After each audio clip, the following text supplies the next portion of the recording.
C'est parti pour l'émission Voici mon problème, chers auditeurs et auditrices de Radio Maria. Nous vous saluons et bienvenue à ces programmes psychologiques. Bonjour Papa André. Bonjour Maman Régine et bonjour à tous nos chers auditeurs. Alors aujourd'hui on va parler de l'âge adulte tardif, au-delà de 60 ans. Oui, c'est ça. Toujours dans le chapitre de reconnaître et gérer sa crise psycho-affective. Vous avez la parole pour l'exposer. Merci beaucoup. Alors avec la causerie d'aujourd'hui, on va essayer de mettre un petit point final donc à ce grand thème qui nous aura pris quelques bonnes semaines. Reconnaître et gérer sa crise psycho-affective. Aujourd'hui donc, place à l'âge adulte tardif, l'âge qui commence plus ou moins au-delà des 60. Rappelons que chaque tranche d'âge a une sorte de problématique typique. Pour l'adolescence, c'est par là que nous avons commencé, le problème majeur est celui de l'identité, de la découverte de soi et de l'acquisition de l'autonomie. Le jeune âge adulte a pour problématique majeure l'intimité et l'orientation socio-professionnelle. Quant à l'âge adulte moyen, c'est le problème de la responsabilité et de la fécondité, la générativité. Alors, quel est le problème majeur de l'âge adulte tardif ? Pendant cette tranche d'âge, la problématique psycho-affective est celle de l'intégrité de la personne. C'est cela la grande caractéristique de cet âge. Qu'est-ce que cela veut dire ? L'intégrité est à comprendre ici au sens de la réunification de la personne. C'est à la fois une attitude intérieure et un sentiment de satisfaction qui naît de la conscience de s'être réalisé, d'avoir globalement accompli les principaux objectifs de sa vie. En termes clairs, c'est la conclusion de toutes les étapes précédentes. On a compris son identité, ses potentialités, mais aussi ses limites. On a fait des options fondamentales, on s'est engagé dans un état de vie donné, on a embrassé une carrière, une profession, on a été responsable et globalement fécond, n'est-ce pas ? En conséquence, on se sent épanoui, réalisé. C'est autant dire que l'âge adulte tardif est l'âge du bilan de sa vie. Les questions que l'on se pose à cet âge, de manière plus ou moins inconsciente, sont les suivantes. Qu'est-ce que j'ai fait de ma vie ? Est-ce que j'ai réussi ou bien j'ai tout simplement échoué ? Est-ce que le bilan de ma vie est globalement positif ou négatif ? Si l'on a la conscience d'avoir réussi sa vie, il s'ensuit qu'on accepte facilement et aisément la retraite. Donc, la retraite est le mot-clé. La retraite est la grande caractéristique de cette tranche d'âge. Accepter sa retraite. Qu'est-ce que cela veut dire ? La retraite ici ne consiste pas seulement au fait de mettre fin à sa carrière. Donc, on ne va plus au travail, on reste garder les petits-enfants à la maison. La retraite signifie beaucoup plus que cela, notamment ceci. D'abord, c'est accepter que les plus jeunes émergent et deviennent effectivement responsables. Ce qui signifie ne pas se cramponner à des charges, à des responsabilités comme si on était l'unique personne capable au monde. Ça, c'est un. Deux. Accepter de faire véritablement son âge. On a l'âge de grands-parents et on fait le grand-parent. On est censé avoir été rendu sage par l'expérience de la vie. On est plus que jamais disposé à aider les jeunes générations par les conseils et l'exemple de la vie. On est un grand-parent, non pas malléable, mais plutôt accessible. Celui qui se laisse aborder et consulter par les jeunes et se montre disposé à donner de son expertise de la vie. Troisièmement, c'est développer un bon sens de l'humour, ce qui montre qu'on est heureux et fier d'être grands-parents. C'est aussi se montrer compréhensible, tolérant et patient devant l'immaturité et l'inexpérience des jeunes, sans pour autant être complaisant envers eux, moins encore complice de leurs égarements. Être tolérant envers les jeunes ne signifie pas les encourager les jeunes dans leur faiblesse. La retraite, ça signifie aussi avoir un regard positif vis-à-vis de sa fin de vie. L'idée et surtout la réalité de la vieillesse évoque inéluctablement l'idée de devoir mourir. Pour une personne psychologiquement équilibrée, la perte graduelle, lente mais sûre de la vigueur et même de certaines facultés ne suscite pas de l'angoisse. Par contre, elle est assumée par une attitude positive envers la mort.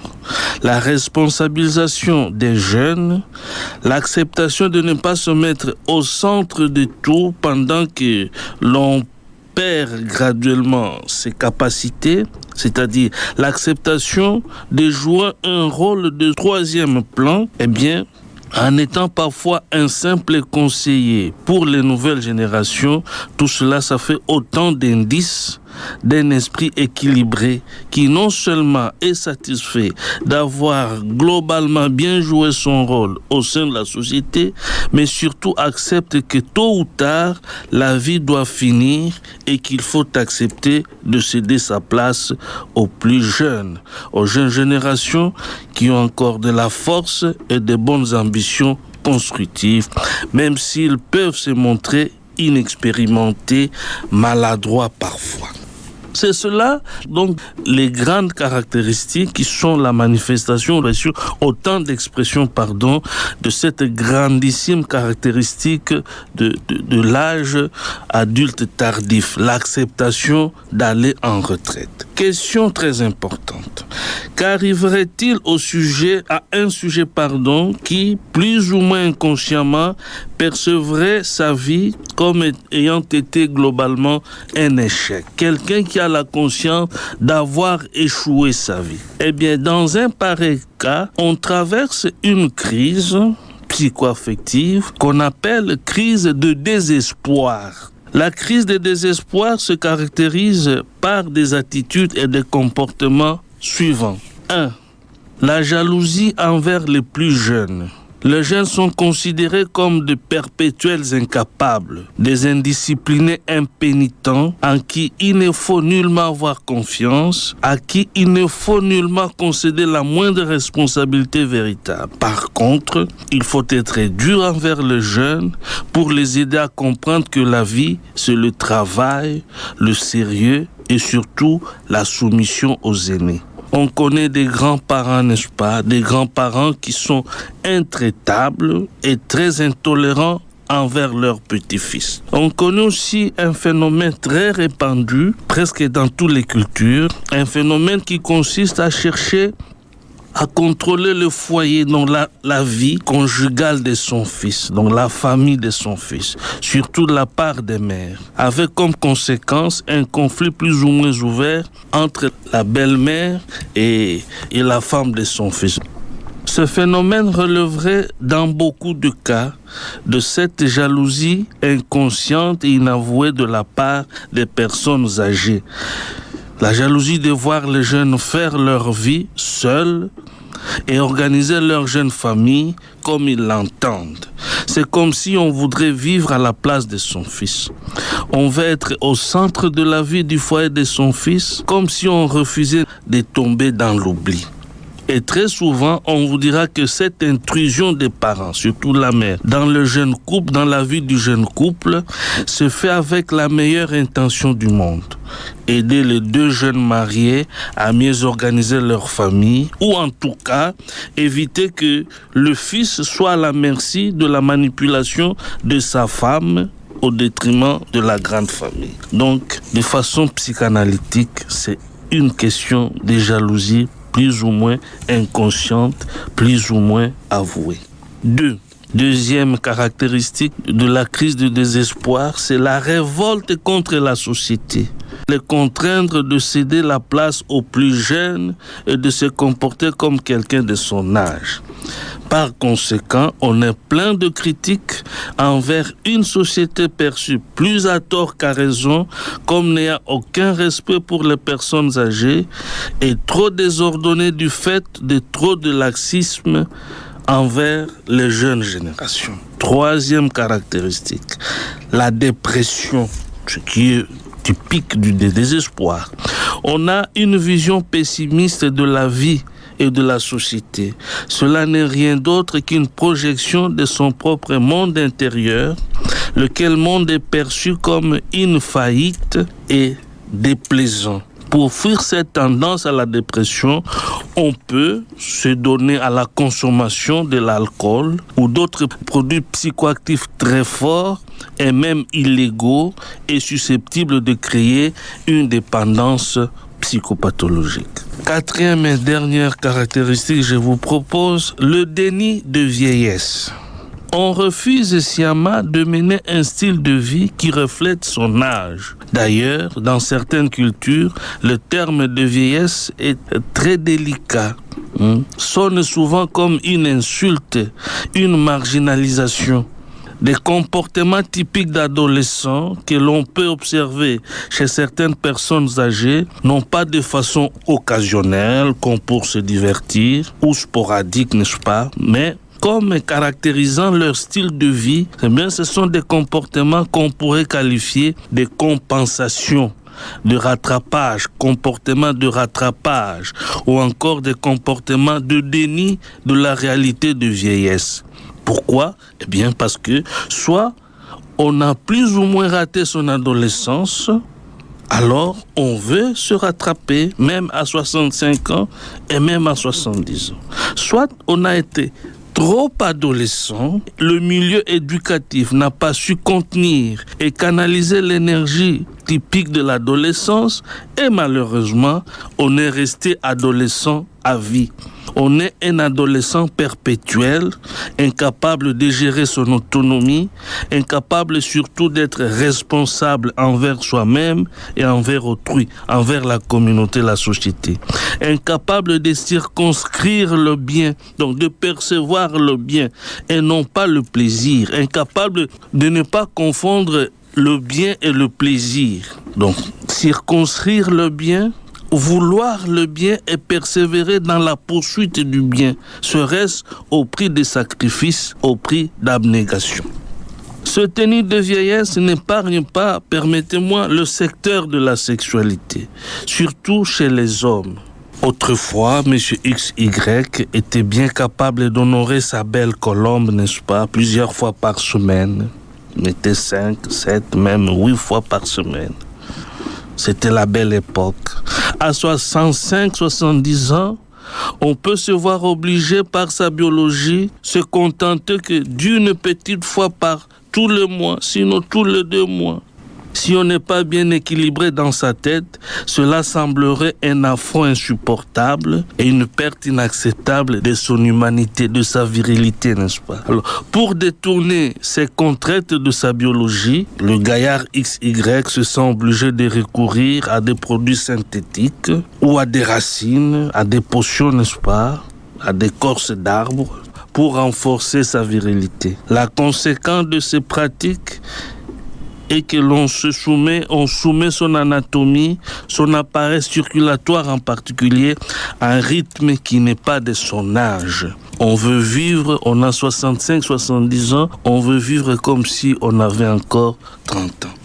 Permettez-moi cette image, même si il a 6 ballons d'or à son actif, on ne devrait pas demander à un Lionel Messi, frôlant les 35 ans, de courir et de jouer comme lorsqu'il avait encore 20-25 ans. Ce serait injuste et inhumain.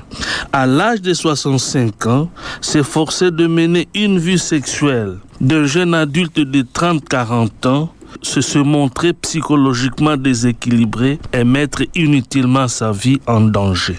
Tous les médecins peuvent vous le dire. Alors, étant donné cela, comment gérer cette crise de désespoir? Pour répondre à cette question, nous vous proposons brièvement 4 petites choses. Premièrement, il faut apprendre à être fier et content de vous-même, de votre âge. Théoriquement, laissez-moi vous le dire, il est presque impossible de trouver une seule personne au monde qui n'aura fait que du mal dans sa vie. Donc, relisez votre histoire et identifiez le peu de bien que vous avez fait. Et soyez-en heureux, même si vous estimez que vous n'avez pas pu mettre en valeur tout votre potentiel. Soyez donc content de vous-même et remerciez votre Dieu. Et surtout, faites du bien aux autres. Vous vous soignerez psychologiquement en faisant du bien aux autres. Il ne s'agit pas de devoir construire des immeubles pour abriter des sans-logis ou de nourrir des affamés du monde. Savoir saluer les gens avec courtoisie, savoir dire sincèrement merci, même pour un geste apparemment banal, ou dire gentiment « excusez-moi pour cette indélicatesse », c'est déjà faire le bien. Ne pas se laisser se réaliser la douce tentation d'abuser de la fille et du voisin, que vous avez peut-être vu grandir et qui vous appelle affectueusement et respectueusement papa, c'est déjà faire le bien. Ne pas rire de la voisine qui s'est fait injurier ou tabasser par son mari, c'est déjà faire le bien. Personnellement, je suis convaincu que chacun de nous, à chaque jour de notre vie, nous avons chaque jour de notre vie au moins 3000 occasions de faire le bien. C'est seulement question d'être attentif et de vouloir nous y appliquer. Deuxième petite chose que je voudrais vous dire. Apprenez à apprécier les jeunes autour de vous. Soyez positif par rapport au peu de bien qu'ils font. Évitez de vous considérer, vous, comme la mesure de la vérité et du bien pour les autres. Acceptez que les autres soient différents de vous, voire qu'ils vous dépassent, même s'ils sont plus jeunes que vous, même si vous avez été leur enseignant, leurs parents. Vous êtes leurs parents. Acceptez qu'il semble qu'ils réussissent là où vous-même vous avez échoué. Laissez les jeunes vivre comme ils entendent. Veillez seulement à ce qu'ils ne tombent pas dans des antivaleurs. Même si c'est en tâtonnant, même si ils y vont par essai et erreur, laissez-les vivre s'il vous plaît. Qu'est-ce qui vous dit que le monde va s'écrouler puisque votre fils écoute les conseils de sa femme et que pour avoir écouté sa femme, il va nécessairement vous oublier et vous dénigrer, vous sa mère, vous son parent qu'il avait mis au monde et éduqué.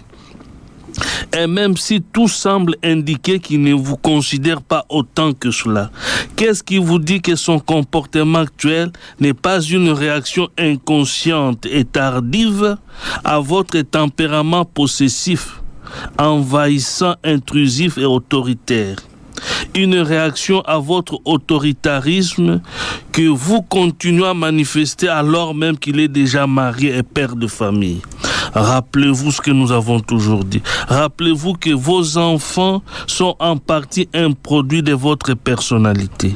Si votre fils est timide, c'est probablement à cause de vous. Si votre fils se laisse dominer par son épouse, c'est comme ça que vous le pensez, admettons qu'il en soit ainsi. Si votre fils est dominé par son épouse, c'est probablement parce que vous, sa mère, vous avez été trop écrasante envers lui lorsqu'il était encore enfant et adolescent. Je ne voudrais pas manquer d'empathie ici en disant, messieurs, madame, récoltez ce que vous avez semé et ne semez pas ce que vous croyez combattre. Troisième chose, ayez la décence d'une personne de votre âge. Pour les jeunes qui vous connaissent, soyez un modèle de vie de valeur. Habillement, coiffure, courtoisie, langage, la propreté du langage, la pudeur dans le langage, le respect de votre corps, le respect de votre famille, le respect de votre femme, de vos enfants. Tâchez d'être ce grand-parent auprès de qui les jeunes du quartier vont chercher réconfort et orientation dans des moments de doute et de difficultés, et non pas un allié dans leurs égarements et leur désobéissance aux parents. Quatrième chose enfin, si c'est plus fort que vous, veuillez faire un effort d'aller demander conseil à votre curé, à votre pasteur, ou mieux, chercher un psychologue pour vous aider à arrêter de vous abîmer, de vous pourrir la vie. À 60-65 ans, la courbe de la vie est décidément en déclin. on devrait sérieusement penser à se réconcilier avec son passé, avec soi-même et par conséquent avec son entourage. À cet âge, un train de vie qui ne reflète pas une certaine tempérance est un indicateur presque sûr que l'avion de votre vie est en train d'atterrir en catastrophe, ce qui est un symptôme d'un psychisme significativement dérangé. Même si l'on est épicurien, s'il vous plaît, on est épicurien de principe, c'est-à-dire qu'on a bâti sa vie sur l'hédonisme, le plaisir. On doit se rappeler que chaque étape de la vie a ses beautés et ses charmes, et donc ses joies et ses bonheurs. À 60 ans, on est censé être paisible et heureux d'avoir vécu et content de pouvoir céder sa place aux plus jeunes. On est censé être une source d'inspiration positive pour les jeunes qui se recherchent encore et non pas une occasion, sinon une initiation au déraillement, à la perdition. Je vous remercie infiniment et je vous écoute. Merci, Papa André Tandala. On va respirer en musique avant de passer la parole aux auditeurs. Vivre est une belle aventure. Rien n'est facile, c'est certain. Nous nous battrons à la mesure de notre amour et de nos liens. Ceux qui vivent sont ceux qui luttent, tous les partants, tous les gagnants, qui se relèvent après la chute pour que demain soit différent. Merci à Jean-Claude Guénada qui nous chante « Vivre est une belle aventure ». Cette vie est une belle aventure. Il faut vraiment beaucoup de sagesse, beaucoup de maîtrise pour bien gérer cette vie. À présent, nous allons vous passer la parole. Vous composez le 082 016 35 12, le 090 68 16 742, 084 10 78 364 et le 09 98 23 97 23. Vous composez ce numéro pour 66 098. Bonjour ma radio et merci beaucoup pour cette belle émission. J'ai l'impression que normalement, il serait mieux d'apprendre ceci aux parents. Dans la culture de chez nous, les gens n'aiment pas prendre la retraite ou aller en retraite. C'est Étienne de Marie depuis Notre-Dame du Congo. Votre réaction? Merci beaucoup. Il faut comprendre que il faut pas faire une sorte d'amalgame. Si vous remontez aux temps anciens, n'est-ce pas, les sages du village n'étaient pas toujours ceux qui étaient comme des, qu'on pourrait, si vous passez l'expression, des sénateurs. Donc on les consultait, mais c'était des jeunes adultes qui avaient des responsabilités. Alors dire qu'ici chez nous, dans nos cultures, on ne veut pas prendre la retraite, je pense que c'est un peu exagéré. La retraite, on la prend, sauf que ça dépend d'une famille à une autre, d'un parent à l'autre, je crois. Il y a des parents qui savent responsabiliser les enfants, il y en a d'autres qui le font, en tout cas moins. C'est un peu ça. Mais votre contribution, il faut la considérer à sa juste valeur. Vous dites bien, il faut dire ça aux parents, mais les non-parents d'aujourd'hui sont appelés à être parents de demain. Donc les jeunes qui nous écoutent savent que tôt ou tard, ils doivent céder leur place à ceux qui viendront après eux. Voilà, merci beaucoup. Nous allons s'y prendre un autre message. Bonjour Papa André, bonjour Maman Régine, merci pour cette émission. Papa, j'ai 58 ans. Je n'ai pas trop vécu la vie sexuelle pendant ma jeunesse, mais j'ai l'impression de rattraper une chose que j'avais perdue. Quelle est votre réaction? Anonymat. Bon. Faites-le en bonne et due forme, ça veut dire selon vos valeurs, votre religion, ce que vous dit votre pasteur, votre curé. Ça serait bien que vous soyez marié et que vous le fassiez en forme selon les normes de croyance de votre religion. Je vous encourage, mais tenez compte que, je ne sais pas si vous êtes un homme, une dame, si vous êtes un homme, eh bien, tenez compte de l'âge, parce que des exceptions, il y en a bien sûr, mais la biologie a ses impératifs qu'il faut absolument prendre en considération. Moi, je ne peux que vous souhaiter d'être heureux et joyeux dans votre vie. Voilà. Bonjour, que dire d'un papa de 70 ans qui continue à fréquenter les maîtresses? C'est ce que nous sommes en train de dire. À 70 ans, c'est l'âge du bilan. Vous avez compris? Alors, c'est quelqu'un qui veut se rattraper peut-être, nous l'avons suffisamment dit, je crois. Peut-être il a été trop adolescent, il est resté comme ça, ou il est en train de se rattraper. Ça serait bien de parler avec, si c'est votre parent ou ami, vous le connaissez, essayez de l'aborder gentiment et faites-lui comprendre certaines choses qu'à 70 ans, on ne devrait pas s'exposer comme ça. On devrait déjà penser à faire ses valises. Appelez-nous au 082 016 35 12 au 090 68 16 742. Bonjour Papa André. Nous apprenons que ceux qui se situent dans cette tranche d'âge, s'ils fréquentent des jeunes filles, ils vont se rajeunir. Est-ce que c'est vrai? Je ne sais pas. Psychologiquement, ce n'est pas seulement en fréquentant les jeunes filles, c'est en fréquentant des gens, des personnes de n'importe quel âge qui ont un style de vie qu'on peut soit tomber dans une dépression, soit vivre sainement sa vie. Ça, c'est un. 2, aller demander ça aux sexologues ou aux médecins, aux biologistes qui nous disent si en côtoyant ou en fréquentant une personne sur le plan sexuel, je veux dire, à quoi est-ce que ça rapporte biologiquement, c'est ça.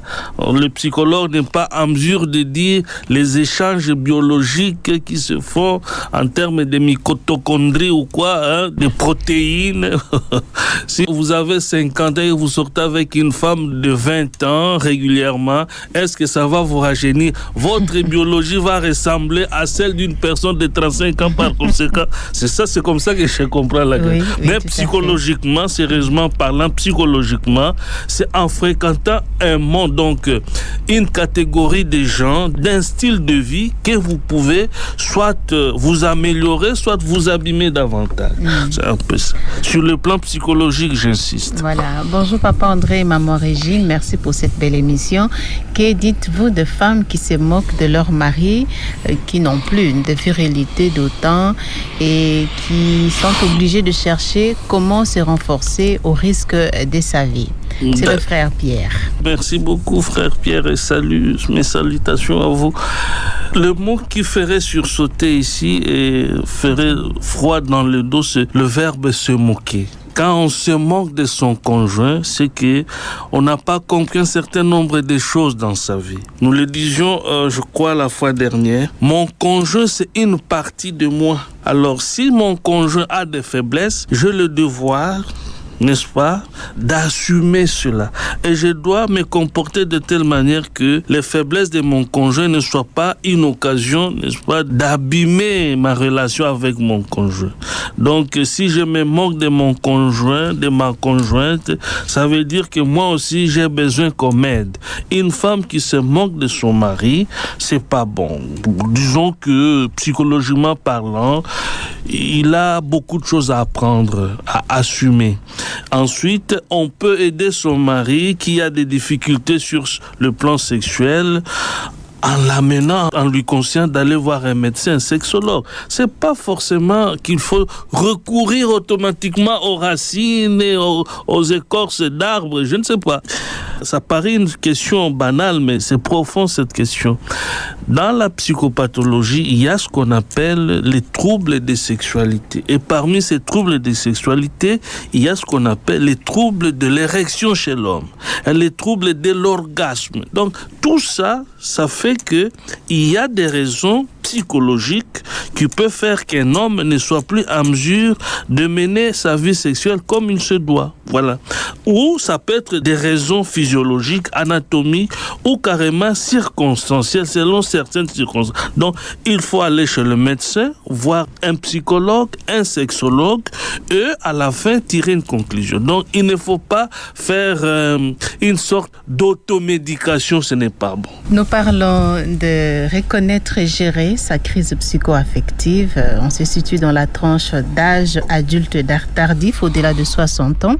Appelez-nous pour poser vos questions 082 016 35 12 au 090 68 16 742 au 084 10 78 364 et au 09 98 23 97 23.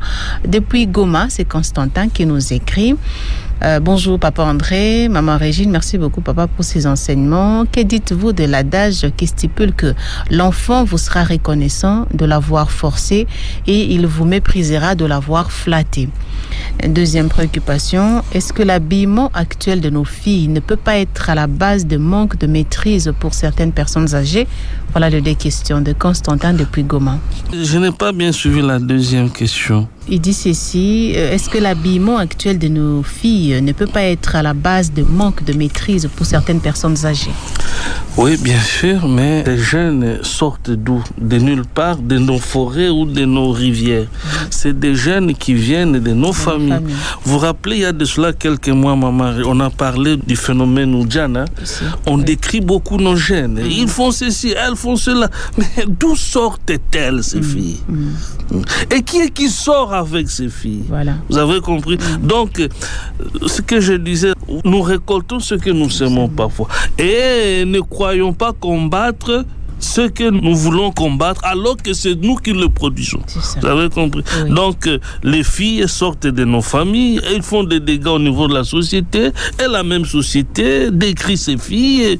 Donc, ça devient une sorte de Macédoine indigeste. Donc, il faut en quelque sorte, si vous permettez, essayer de rétablir les responsables. Qui doit faire quoi en famille? Quel est le rôle d'une mère? Quel est le rôle d'un père? Quelle est la fonction d'un téléviseur de la télévision en famille? Comment nous servir de tous ces moyens de communication qui viennent se déferler même dans nos chambres? Vous avez compris? C'est tout un travail qu'il ne faut pas seulement jeter la pierre à cette fille qui s'est habillée comme ceci, comme cela. Non, c'est un travail d'équipe qui dépasse parfois un certain niveau. Vous vous rendrez compte que ça dépasse le simple cadre de la famille. C'est un problème structurel en quelque sorte. Donc mais que chacun fasse ce qu'il doit faire. Si c'est le moment de prier, priez en famille. Si c'est le moment de rire avec les enfants, riez avec les. Ça, c'est un 2. L'enfant vous sera reconnaissant si vous le forcez et méprisant si vous le flattez. Ben, c'est l'extrémiste. Le mot forcer ici, c'est bon, l'autorité est là, mais l'autorité ne doit pas signifier l'autoritarisme. On peut flatter, mais la flatterie, ça devient donc ce qu'on peut appeler l'envahissement affectif, alors ça devient difficile. Donc, la vertu se trouve au milieu. L'autorité, mais la flexibilité aussi. La fermeté, mais aussi la compréhension vis-à-vis des enfants, de la part des parents. C'est un peu ça. On va prendre aussi un message. Bonjour Maman Régine, bonjour Papa André. Je me retrouve presque dans ce que vous venez de développer. Merci beaucoup. Mais pourquoi vous appelez cette tranche d'âge adulte tardif? Papa André, je me sens souvent heureux quand je suis seul et dans les silences et je réfléchis beaucoup. Est-ce mauvais? Papa Sylvain Balonga. Merci beaucoup. Saluons. Merci beaucoup, Papa Sylvain. Que Dieu vous donne la paix. Eh bien, vous vous sentez heureux quand vous êtes seul, vous réfléchissez beaucoup. Ça peut être un trait de votre caractère, l'introversion, la réflexion. C'est bon, ça vous enrichit et il faut faire en sorte que vos réflexions, vos méditations soient aussi utiles pour votre entourage. Donc, ne confondez pas à l'amour de la solitude au solipsisme ou, si vous voulez, à une sorte d'autisme. Ne barricadez pas les portes de votre cœur, encore moins les portes de votre affectivité. Réfléchissez pour nourrir l'entourage, la famille. Ça, c'est un. 2. Pourquoi cet âge s'appelle l'âge adulte tardif? C'est la dernière étape de la vie. On a remarqué cela. Sur le plan affectif, c'est là qu'on tire des conclusions pendant cette période, enfin cette tranche d'âge-là. On tire des conclusions sur ce qui a été toute la vie.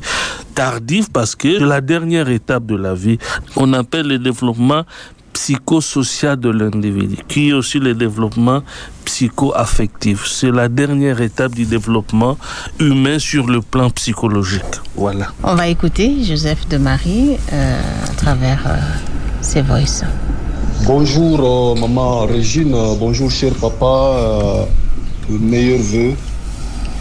Que dites-vous de cet adage la jeunesse, c'est dans le mental, quand bien même le corps est vieillissant.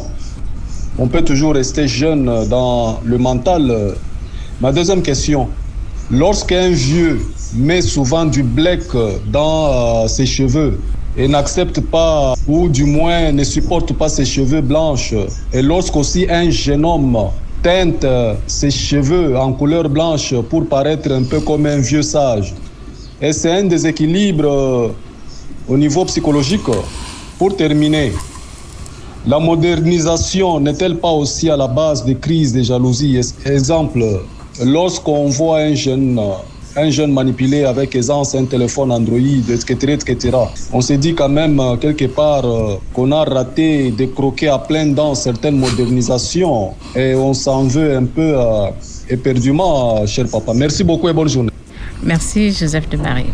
Papa André. Merci beaucoup pour ces questions. La vieillesse est dans le mental, et donc aussi la jeunesse est dans le mental. Quand nous avons commencé à épingler, n'est-ce pas, dans ce thème, les caractéristiques de chaque tranche d'âge, en commençant par l'adolescent, nous avons donné certaines caractéristiques typiques de l'adolescence. Entre autres, l'extrémisme, l'extraversion, le masque social, les contradictions, etc., etc. Ça, c'est l'adolescence. Et quand vous arrivez à 50 ans, avec des caractéristiques comme ça dans votre psychisme, ça veut dire il y a un ça ne va pas. Une personne de 50 ans, autant extrémiste qu'un adolescent de 17 ans, ça ne va pas. À 50 ans, on doit être en mesure de comprendre qu'un individu reste unique, mais avec ses points forts, mais aussi ses points faibles. L'adolescence, c'est en quelque sorte un temps de clivage. Vous avez compris? Alors que l'âge adulte, c'est l'âge où on commence à réconcilier la réalité, à voir la réalité unifiée. Soit soi-même, soit la réalité extérieure à soi. Donc, dire que la vieillesse est dans le mental, moi je pense que ce n'est pas très propre. La vieillesse, ce n'est pas seulement le mental comme pensée, comme principe moral, mais le mental comme fonctionnement psychologique. Je trouve que ça reste discutable. Un vieux qui se fait coiffer comme un jeune homme et vice-versa. Si c'est caractéristique, la coiffure c'est une façon de prendre soin de son corps, mais si vous pensez qu'en vous coiffant comme ça, vous le faites pour refuser d'être appelé pépé ou mémé, ça dérange quelque part. Donc, il y a quelque chose qui cloche. Soyez heureux. Mais si vous êtes, par exemple, vous n'avez pas de cheveux qui vous permettent, n'est-ce pas, de vous faire coiffer comme un jeune de 17 ans. Hein, vous êtes chauve, vous faites quoi? Vous allez chercher une perruque ou quoi? Vous comprenez? Donc, soyez heureux d'être ce que vous êtes selon votre âge. Modernité, est-ce une base de la crise de jalousie parce que les personnes âgées pensent que les jeunes générations sont favorisées, n'est-ce pas? Mais vous prenez la modernité seulement dans ce sens-là. La modernité, même les anciens aussi peuvent communiquer. On peut avoir 70 ans et manipuler un téléphone. La jalousie est un symptôme d'un déséquilibre qui remonte depuis l'enfance. Alors, si vous êtes jaloux, ce n'est pas parce que vous manquez un téléphone, mais parce que fondamentalement, laissez-moi vous le rappeler, fondamentalement, excusez-moi, je ne veux pas exagérer, je ne veux pas qu'on rie, mais c'est comme ça, fondamentalement, vous manquez le sein maternel. La jalousie, c'est aussi parce que, fondamentalement, vous manquez votre père dans votre tête. Vous manquez les parents, alors vous rabattez sur les objets, sur l'argent, etc., etc. Okay. Donc, la jalousie, ce n'est pas seulement ça. Merci beaucoup. Merci, Papa André. C'est déjà la fin. Un dernier mot. Je vous remercie beaucoup. Oui.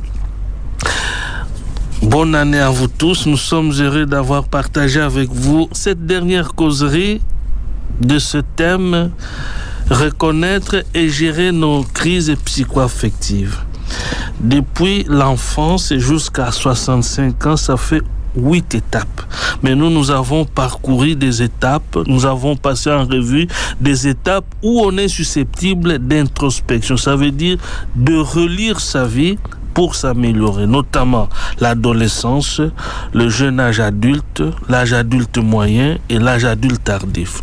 Donc, tout compte fait, chaque étape a ses hauts et ses bas. Chaque étape a ses faiblesses, mais aussi ses grandeurs. Mais 60-65 ans, si vous estimez que vous avez encore tendance à vous comporter comme si vous aviez 30 ans, voire 17 ans, excusez-moi, il est temps que vous mettiez les pendules à l'heure. Si vous n'êtes pas capable de vous maîtriser vous-même, allez voir votre écureuil, s'il vous plaît. Parce que la vie... Je vais finir par ça. Un proverbe chinois dit ceci. La vie de l'homme est comme une bougie allumée dans le vent. Ça veut dire, elle peut s'éteindre à tout moment. À 65 ans, je vous souhaite tout le meilleur du monde, mais pensez que Dieu aussi a ses programmes, il a ses projets. Qu'est-ce qui vous assure que c'est l'année prochaine que vous mettrez fin à vos comportements d'adolescent? Donc, commencez déjà à faire le bilan de la vie et comportez-vous en homme adulte. Je vous remercie beaucoup et nous serons heureux de partager encore une fois prochainement sur un autre thème que nous allons vous préciser bientôt. Si vous voulez, je peux donner le numéro, maman. Allez-y, Papa André. Si vous voulez continuer la causerie d'une façon ou d'une autre, vous pouvez appeler au 085 044 22 39. Ou bien vous appelez au 082 20 029 18. Merci encore une fois, bonne année.